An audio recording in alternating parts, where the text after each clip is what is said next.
We live in a world where art is not equated with functionality. Visual art is often treated as something to be preserved, not to be interacted with, touched, or used in any way. Artists Poornima and Chinthaka Thenuwara accepted this as a challenge. Instead of molding themselves to fit the conventional definition of art, they decided to turn it around, starting with their home.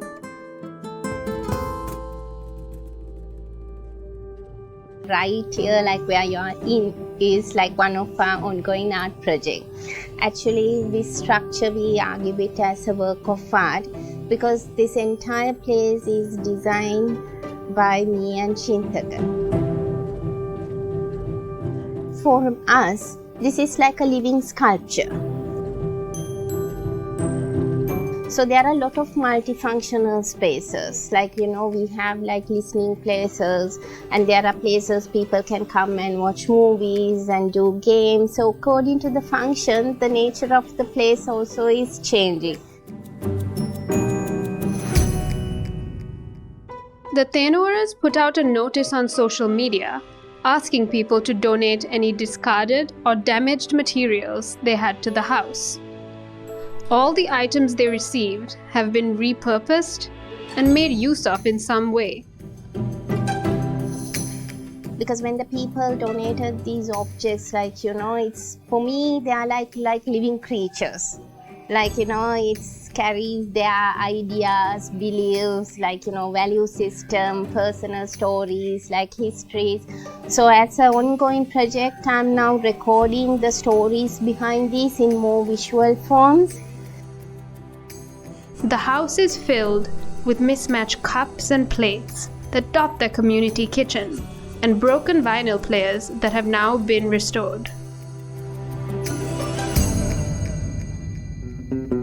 For small age, my parents used to give me all these toys and all. It doesn't last with me for long. So I used to pull it apart and then make something else out of it. So, I see my own creations as my world there.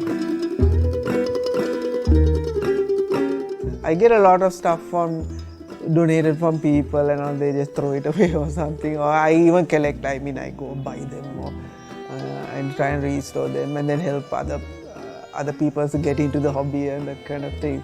That is all part of art also. It's especially the eras of music for the 70s and 80s.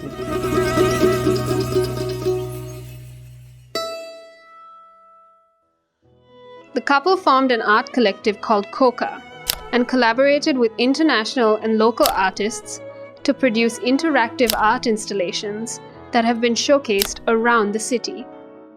At Coca, we are mainly focused on socially engaging, sustainable art forms and practices which is connected with mind, society and environment.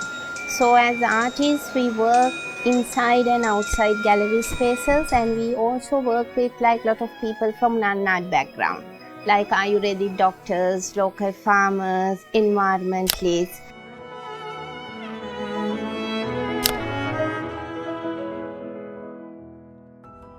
Whether it's through the house they reside in, the gadgets they use, or the people they interact with, Poornima and Chinthaka Thenuwara continue to redefine what constitutes as art in Sri Lanka. Not just as something to be preserved in pristine glass cases or hung on walls, art can also be something that is constantly evolving. Sometimes if you take the artwork, sometimes you see in the gallery spaces and all, people go through the gallery spaces as if they are going through some sort of a pilgrimage. We are much more interested in how art is connected with you in your day-to-day life rather than being like a commodity or an object. So in that way, we take art not as a noun but as a verb.